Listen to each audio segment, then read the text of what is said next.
বৃহস্পতিবার আসানসোল পৌরসভার কর্মীরা 4 দফা দাবি নিয়ে মেয়র বিধান উপাধ্যায়ের সঙ্গে দেখা করেন। সাফাই কর্মীরা দাবি করেন তাদের বেতন বৃদ্ধি করতে হবে, পিএফ দিতে হবে, আইডেন্টি কার্ড ও ড্রেস, এই সমস্ত দাবি নিয়ে তারা মেয়রের কাছে আসে। সমস্ত দাবি মানার পরেও সাফাই কর্মীরা বেতন বৃদ্ধির দাবি নিয়ে বিক্ষোভ করে।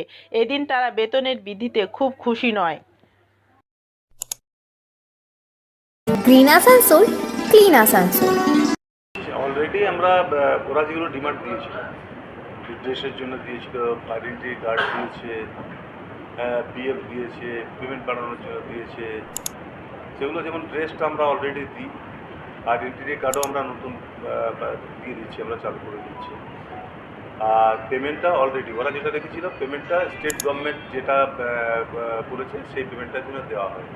আমরা অলরেডি 342 টাকা যেটা স্টেট গভর্নমেন্টের আছে তার থেকে আমরা 5 টাকা বেশি দিচ্ছি। 347 অলরেডি আমরা পেমেন্ট দিচ্ছি তাদেরকে। তো তাদের সাথে এটা কথা হয়েছে, আমাদের কাছ থেকে তো বেরিয়ে গেছে, তারপর তো আসেনি।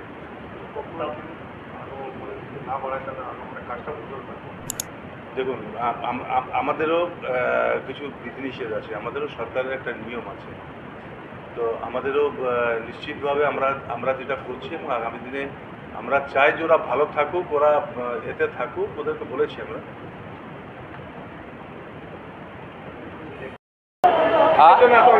আমাদের পেমেন্ট বাড়ার জন্যে প্লাস আমাদের আইডেন্টি কার্ড, ড্রেস আর পিএফের জন্য আলোচনার মধ্যে হয়েছে যে আমরা পিএফটাও দিব আর আইডেন্টি কার্ডও দেবো আর আপনার ড্রেসও দেবো, ওগুলো সব মান্যতা হয়েছে।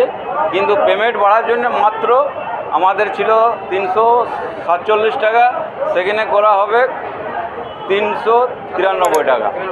393 টাকা, সেইখান থেকে আমাদের যে পিএফ কাটবে, আমাদের যদি 50 টাকা কাটে, 50 টাকা সরকার দেবে না। এখন এবারে যা ডিসিশন নেবে, লেবাররা যা ডিসিশন নেবে। হ্যাঁ,